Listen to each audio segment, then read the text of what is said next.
Good evening. Welcome to the T.G. Howard Outreach segment.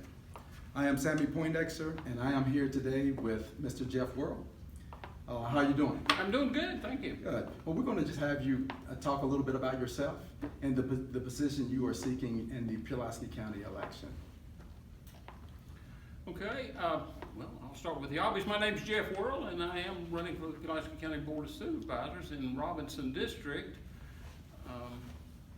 I've been in public service for a good number of years. I think public service is a noble calling, and you know, I was born here, I grew up here, I've always worked here, and so these are my family, my friends, my loved ones. These are the people that I want to serve. So it's an honor and a privilege. I was the mayor of the town of Pulaski for 8 years. I served 4 terms. Before that, I was on Pulaski Town Council, and I've served on a number of boards, commissions, committees. I'm currently the town's representative on the Pepperidge Ferry Regional Wastewater Treatment Authority. I'm the president of the board at the Raymond F. Raffles Transportation Museum. I'm vice president of the Friends of Peak Creek. I've served as an election official a couple of different times in Pulaski County for probably 15 or 16 years. So to me, it's about giving back. I've been tremendously blessed growing up in this community. So I think to those, much has been given, much is expected. And I've been given a lot, so I've got a lot of service to go. So that's, and I'd like to continue that service. Well, how do you balance all of that? Well, it's interesting. They kind of offset each other. You know, one job will, you know, the stress one job will be offset by the stress of another job. So when you put them all together, it evens out. But it's the people of this community have been so great, so good to me, and so I want to continue the service. You had mentioned that you were the mayor for 8 years. Mm-hmm. What was that experience like? It was quite an experience. There was a lot went on in those 8 years. It started off a little rocky. We had a blizzard, we had a flood, we had a tornado, and so I was beginning to wonder if I was going to go down in history as the mayor of the apocalypse. But then it turned around, and we had some really good things. We had some development, and you know, the Shaw development came to town, and of course there's Calfee Park, which is just fabulous, and the Jackson Park Inn and Al's on First, and so the last few years were really exciting, yes, and I think that continues. Yes. I think we can build on that.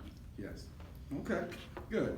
So the next question I have for you, Jeff, is what do you envision your elected role's purpose to be, and how do you feel that it will impact Pulaski County? You know, to me, I think it's just leadership, responsibility, common sense, making responsible decisions, making common sense decisions. I think it's not rocket science. I think people overthink it maybe and try to make more out of it than it is. I don't think it's that. I think, you know, I think a lot of people, maybe even most people, you know, they don't care to serve in public office. That's not their thing. So they're looking for somebody they can trust, somebody that's responsible, that they can turn all that over to and trust them to make responsible decisions that are in the best interest of the community. And so that's what I hope to do. Okay. I didn't tell this story, but it was a lot of people in this community, of course, know my dad or knew my dad. He's been gone for 18 years, but my father drove a Coca-Cola truck in downtown Pulaski for 35 or 40 years. And in the summertime, and when we were out of school, my brothers and I would take turns on the truck with him. We were his bottle boys. We took care of the empties and returnable soda bottles. I'm dating myself. I remember those days. I remember those days too. But so you could say, I guess, that I literally grew up on the streets of Pulaski. And I kid people that, you know, when I was doing that, because of my dad, I was able to go in the back of all the businesses and all the stores where the general public didn't get to go. So that was an eye-opener. So I tell people the education I got from doing that was at least as valuable as the education I got from doing that. I can relate to you. Yes, that's great. Then I just want to make sure we got the position that you were seeking. Did you mention that? Yes, Robinson District, supervisor for Robinson District. Okay, and I'll go on.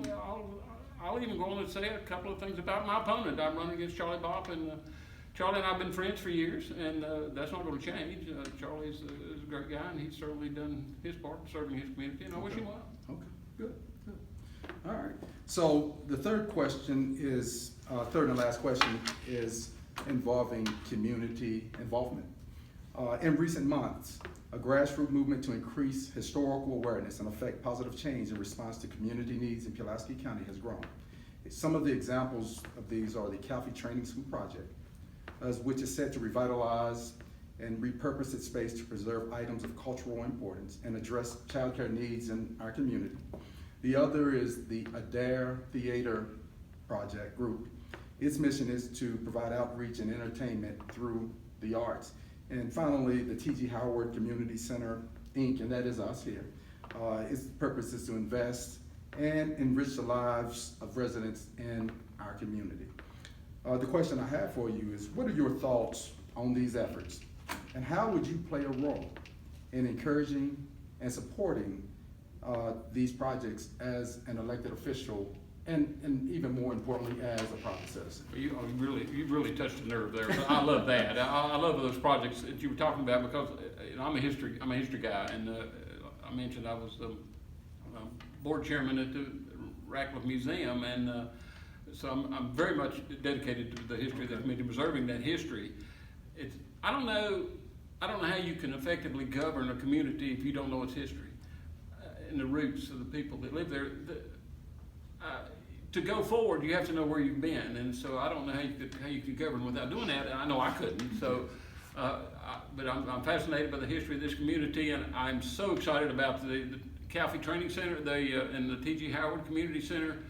Those are great projects, and Guy Smith and I have talked a little about the T.G. Howard and what some of the work that needs to be done up there. But in fact, we have a Calfee Training Center exhibit at the museum, and we had a program there just recently about that, and it was well received. So those are very exciting projects, and I would be very much supportive. And what you were talking about, I think the key to it, you can provide, like Calfee, if you provide a much needed service like daycare, then you can connect the young people with our community. They can take pride in their community. They can learn something about their roots and take some ownership in their community, and then that they will develop pride in their community. And if they do that, then you've got unlimited potential right there. So those are, I'm really excited about all those, and I would support them any way I could. Okay, good. Well, that's the final question, Jeff. I want to give you an opportunity to give any final thoughts or final comments. It goes back to the people of this community. This community, like I said, I've always lived here, grown up here. I'm 40 years with Appalachian Power Company, so I have covered every inch of this county 1,000 times over. So I know this county, I know the people, and they're just such remarkable people. The tornado, after we had the tornado, I was mayor when that happened, and it was a frightening time after that came through because I didn't know what we were going to do. We had massive damage, and we didn't have the resources to address it. And the people of this community, they gave their time and their talents and their money, and we built it back. And it changed my life. It was a seminal event in my life, and I don't know how I could live here and not try to serve the people like that. So it's just a great community, and I was just trying to do my part. That's great. My brother his house was affected by the tornado. And it was, I think, 10% of the housing in town was affected, and 10% of that number was destroyed. So, but it was built back, and a lot of those communities, you go back now, and they look better than they did before the tornado. Yes. Well, we sure do thank you for your participation. Well, thank you for inviting me. This has been great. Yes, sir. Thank you. Yes, sir.